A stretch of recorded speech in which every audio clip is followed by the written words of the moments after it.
Hi everyone, my name is Ningthoujam Kingson Singh. I have completed my master's in urban and regional planning from School of Planning and Architecture, Vijayawada in India.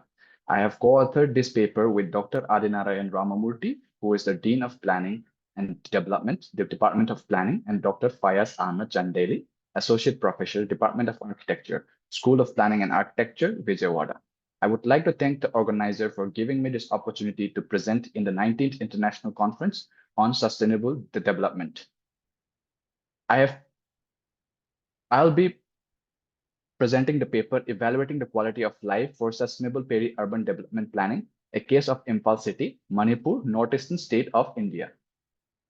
In the content, now I would like to briefly go through the content on the firstly, I will be introducing the relevance and need for the study and why the case area have been chosen. Next, I will be talking about how the data collection took place. After that, I'll be talking about the various analyses taken up, its outcomes, and also we'll be discussing the results. Next, I'll be talking about the recommendations required, and lastly, followed by the conclusion.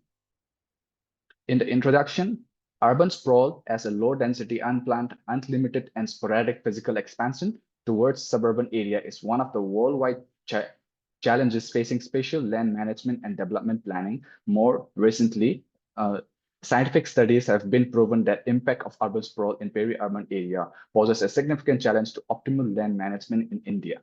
While existing research on urban sprawl in country tends to focus largely on the metropolitan area, the dynamics of smaller cities and towns, especially in the context of infrastructure needs and quality of life, has been largely looked out. This research gap becomes particularly evident in the case of smaller cities like Imphal City of northeastern India.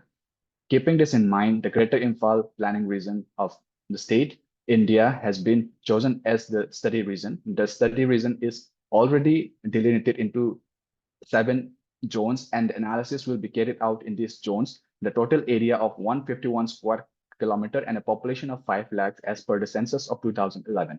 The unique demographic landscape of the state with 10% valley and 90% hilly area sees 57% of its population residing in the valley and 43% in the hilly, where 41% of the settled tribe population predominates, leading to significant land management challenges due to restrictions on non-ST individuals' land ownership in hilly areas.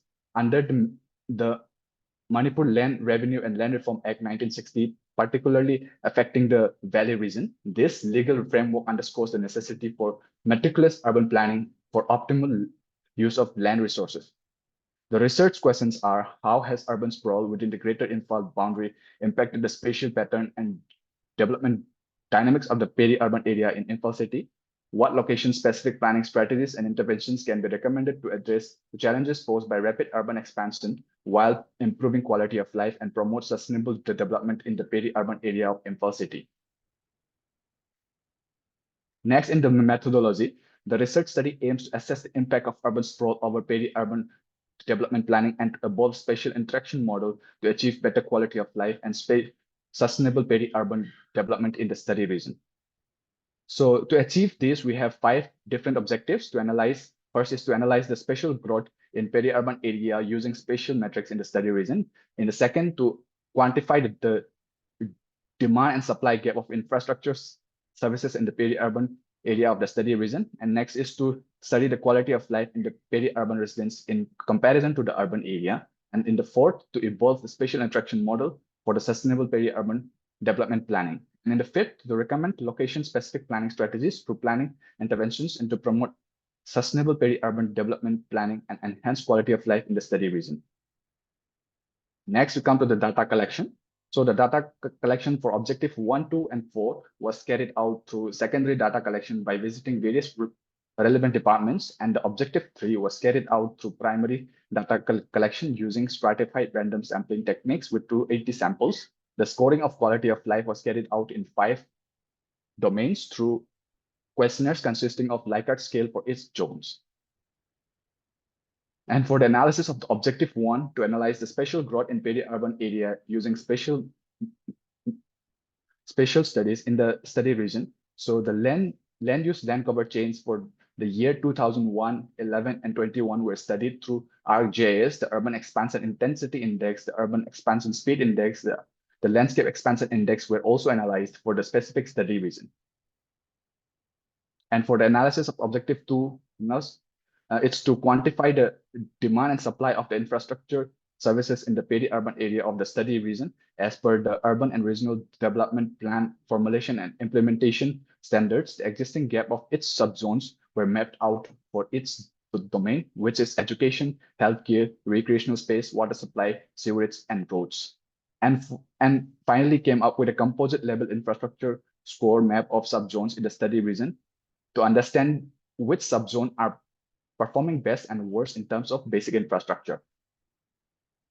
Next, in the analysis of objective 3, which is to study the quality of life in the peri-urban residents in comparison to the urban area. The quality of life of its subzones were identified by following various steps. Firstly, the quality of life domain considered were identified, including infrastructure services, physical health, environmental, psychological health, safety and security, and social relationship. The AHP technique was then used to calculate these domains weights. After this, a subzone level quality of life score map was generated with the quality of life score class of low, moderate, high, and very high. Additionally, a Pearson's correlation analysis was carried out with the subzones data of quality of life score and land use land cover data.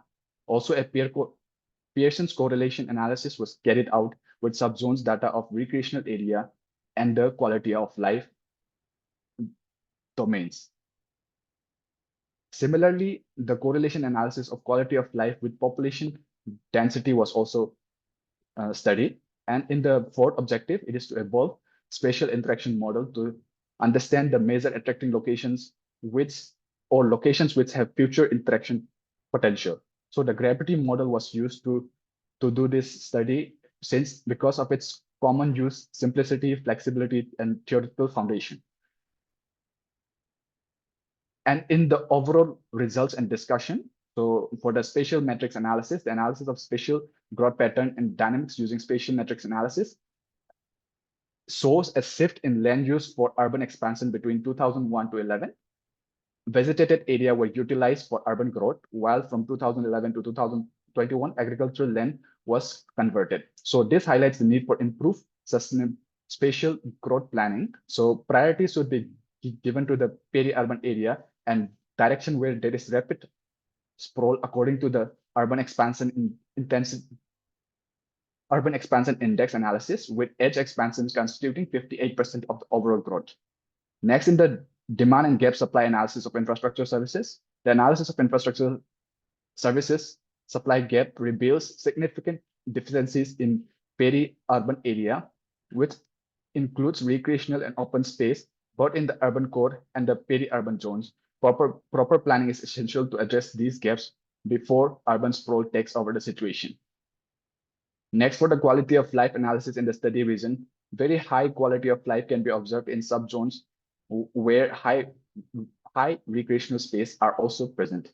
Low quality of life can be observed in subzones which majorly falls under the Imphal Municipal Corporation boundary, where there is high built up and low green spaces.